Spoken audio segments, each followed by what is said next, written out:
So hey Company 008, my name is Xiant. Some of you might know of me, others might not, but either way, I play with Culprit. Whenever he's online, you may have seen me in some of his videos, and I thought I'd bring you a little commentary on this new Company channel.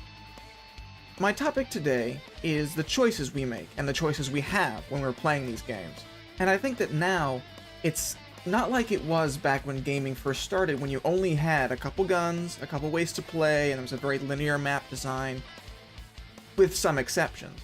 Now, in today's multiplayer space, there are 50 or so weapons, there are tons of maps, eventually, and tons of ways to play the game successfully.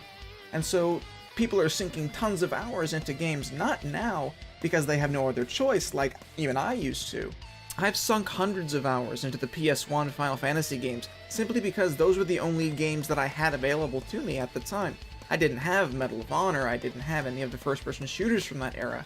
All I had was Final Fantasy 7, 8, and 9. And for a long time, it was just Final Fantasy 7 and then Final Fantasy 8. I didn't like 9 so much, and then I got a PS2, and I got into Armored Core, and that's a series on my channel, which I'll link a couple of in the description.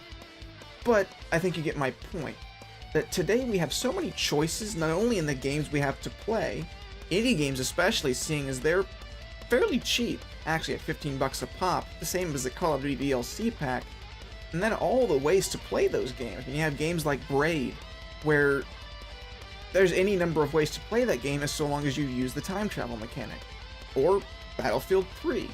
You can play an assault class all the time and use an M416 all the time, and you'll win a lot of gunfights, and you'll win a lot of matches because that gun is really powerful and it's really effective. But I hope that if you're human, you get bored of that eventually. Now, I know that there are some players who use the M416, have 100 service stars with it, and have used it for 100 hours after that without blinking, and that's fine, that's their thing. But for me, I can't do that, especially with a game like Battlefield. If I absolutely have to try, then yeah, I'll put on an AEK or an M16 or an M4 and I'll go to town on somebody. But if I want to try something different, I can play the Engineer class or the Recon class with PDWs, not with sniper rifles. I do not snipe in this game.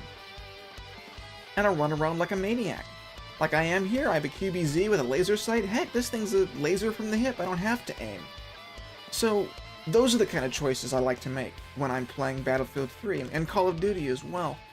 I don't want to be pigeonholed into this one particular playstyle because that's the only playstyle that's effective in this game ever and I should only use it. But that's boring and stupid. So I don't. I pick up a PB2000 and run around in TDM with that.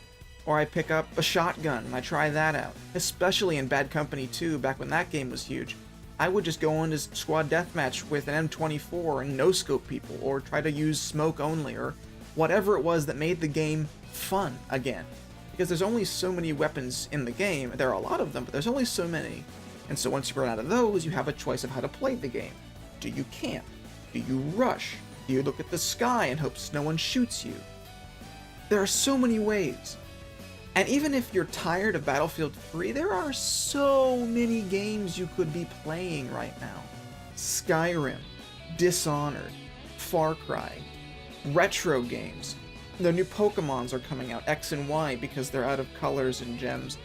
Go back into your gaming library and play some old games because we have so many choices in what we can play nowadays. And I think that's a good thing. I think that it's good that there's so much good stuff on the market that we can enjoy. But at the same time, it makes me kind of sad. Because lost are those days where you could only play one game at a time. For most people, if you're a gamer. If you're on Xbox Live, and you don't have enough money for another $60 Halo title, or Call of Duty, or Battlefield, or whatever game you want to play, get on Xbox Live Arcade and pick up something for 10 bucks, for 5 bucks. You'll have fun with it, and you'll have fun with it in ways you couldn't have fun with the $60 game. But it's bad for me because we've lost investment. The games we become invested in aren't quite as important as they used to be, simply because there's so many others that we can enjoy.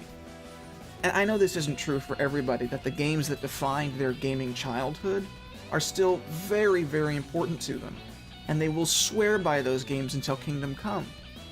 But I sort of long for the days where I only had access to one game, one or two games, and those are the only games I loved so much that I played them until I just couldn't anymore.